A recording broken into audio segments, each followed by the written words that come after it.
Pois é, o assunto água é um assunto que pouca gente conhece.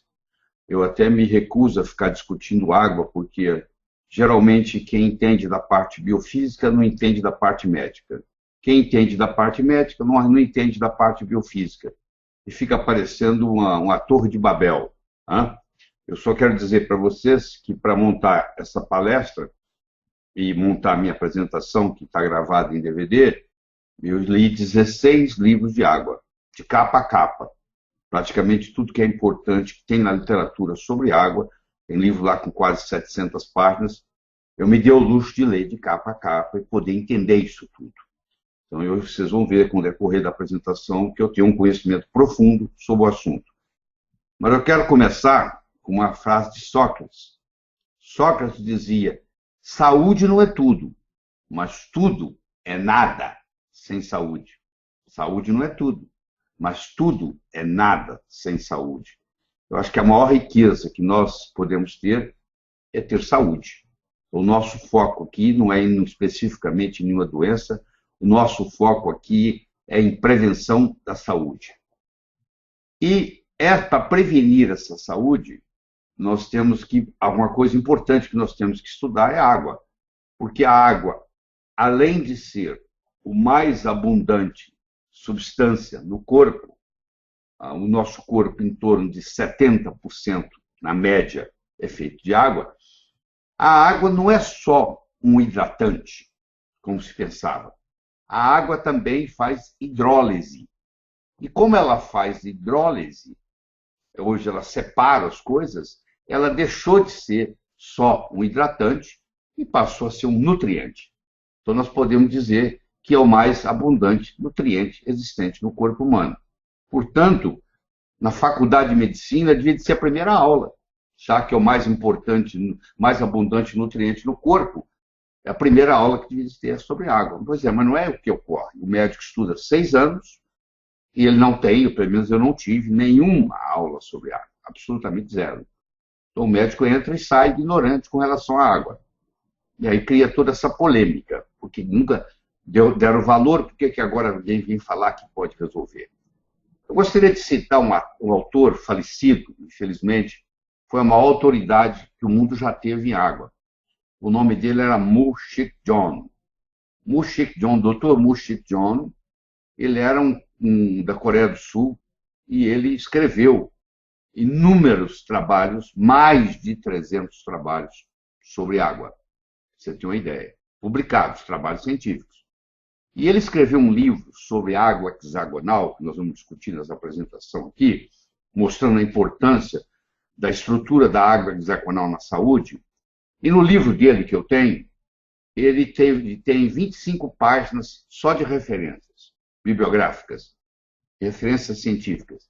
São 272 referências científicas, todas com o nome dele. Ou seja, eu nunca vi isso.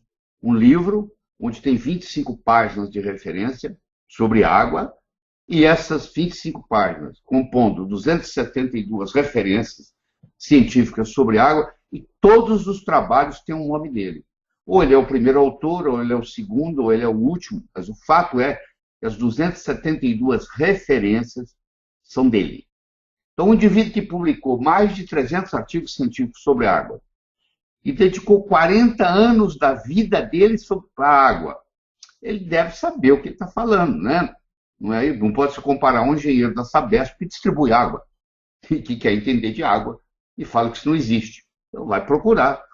No mundo científico você vai ver, tenha vontade. Tem, inclusive, o Dr. Peter Agre, ele ganhou o Prêmio Nobel de Química porque ele descobriu as aquaporinas. O que é a aquaporina? Ele descobriu que a célula tem, do mesmo jeito que tem um canal para o sódio, tem um canal para o potássio, tem um canal para o cálcio, tem um canal para o magnésio, ele tem um canal específico só para entrar e sair água. Esse canal específico chama-se aquaporinas. E eu quero citar um médico nessa história. É o Dr. Batman Gelid. O Dr. Batman Gelid nasceu no Irã, fez o ginásio colegial na Escócia, estudou medicina na Inglaterra e voltou para o Irã. E ele foi, infelizmente, condenado a 31 meses de prisão por questões políticas, ideológicas. E ele terminou na prisão. O médico terminou preso por questões ideológicas. E lá na prisão, tinha mais de 3 mil prisioneiros, ele era o único médico, então foi dado o cargo a ele de cuidar dos prisioneiros. Só que não tinha remédio nenhum, absolutamente nada. A única coisa que ele dispunha era de água e sal. Ele então começou a dar água e sal para esses pacientes e ele começou a curar doenças com água e sal. A ponto de, quando terminou a sua prisão, o tempo de prisão dele de 31 meses, ele fez uma solicitação à diretoria da penitenciária que ele gostaria e pedia permissão para ficar preso mais 4 meses, porque ele estava fazendo uma série de trabalhos sobre água e ele não queria interromper a pesquisa. Olha que coisa. O indivíduo está preso por questões ideológicas, cumpre o seu tempo na prisão e pede autorização para continuar preso, porque ele estava terminando trabalho sobre água. E esse indivíduo, então, escreve 6 livros sobre água, eu tenho 3 ou 4 deles, e ele, então, sai de lá, muda para os Estados Unidos e dedica o resto da vida dele a falar de água. Então, eu citei para vocês até agora o Mutchik John, que escreveu um livro sobre água com 272 referências, em todas elas tem o nome dele. Eu falei para vocês sobre o Peter Agre, que ganhou o Prêmio Nobel de Química em 2003 pelas aquaporinas. E agora eu cito para você o Dr. Blatchman Gilead, que dedicou a vida dele a descobrir coisas com água. Então, se nós olharmos esse pessoal e o que eles vêm fazendo, a gente pode ter uma noção do que a água pode fazer por nós.